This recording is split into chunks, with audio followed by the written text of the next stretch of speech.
پاکستان میں مہنگائی کی شرح کم ترین سطح پر آ گئی۔ حکومت کی پہلی سالگرہ منفرد انداز میں منانے کا فیصلہ۔ پاکستان میں مہنگائی کی شرح 9 سال کی کم ترین سطح پر آ گئی ہے اور فروری 2025 میں مہنگائی کی شرح 1.5% رہی، جو ستمبر 2015 کے بعد مہنگائی کی کم ترین سطح ہے۔ جنوری میں مہنگائی کی شرح 2.4% تھی، جبکہ گزشتہ برس فروری میں مہنگائی کی شرح 23.1% تھی۔ کنزیومر پرائس انڈیکس کے تحت جولائی تا فروری کے دوران مہنگائی کی اوسط شرح 5.85% رہی۔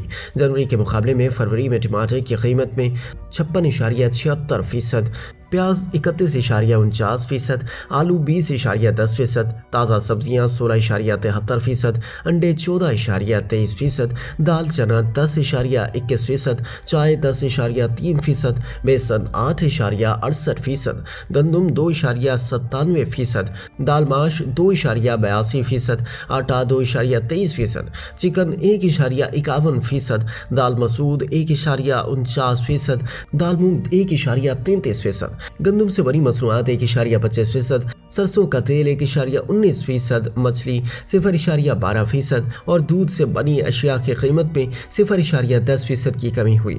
ادارہ شماریات کے ذریعہ اعداد و شمار کے مطابق شہری علاقوں میں مہنگائی کی شرح 1.8% رہی، جو جنوری میں 2.7% اور گزشتہ سال فروری میں 24.9% تھی۔ دیہی علاقوں میں مہنگائی کی شرح 1.1% رہی، جو جنوری میں 1.9% اور گزشتہ سال فروری میں 20.5% تھی۔ شہری علاقوں میں نان فوڈ نان انرجی افراط زر کی شرح فروری میں 7.8% ریکارڈ کی گئی، جو جنوری میں بھی 7.8%، جبکہ گزشتہ سال فروری میں 15.5% تھا۔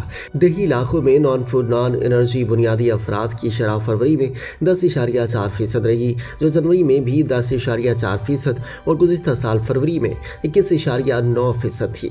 شہری علاقوں میں بنیادی افراط زر کی شرح 4.6% اور دیہی علاقوں میں 5.2% رہی۔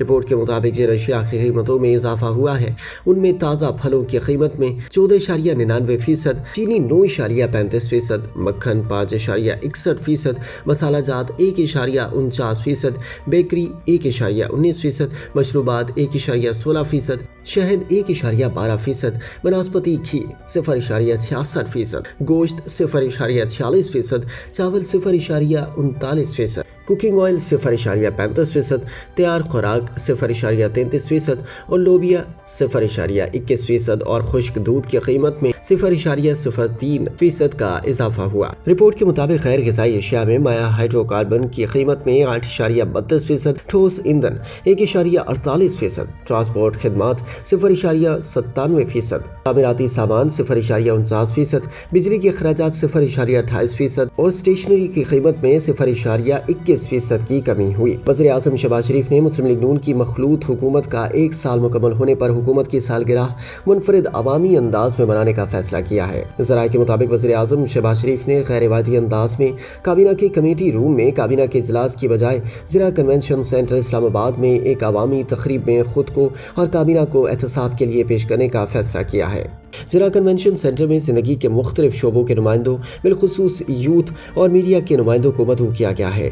اس تقریب میں وزیر اعظم چند وزیروں کو اسٹیج پر بلائیں گے اور انہیں اپنی وزارت کی 1 سالہ کارکردگی پیش کرنے کے لیے کہا جائے گا۔ یاد رہے کہ فروری 2024 کے عام انتخابات کے نتیجے میں وزیر اعظم شہباز شریف نے 4 مارچ 2024 کو وزارت عظمیٰ کا حلف اٹھایا تھا۔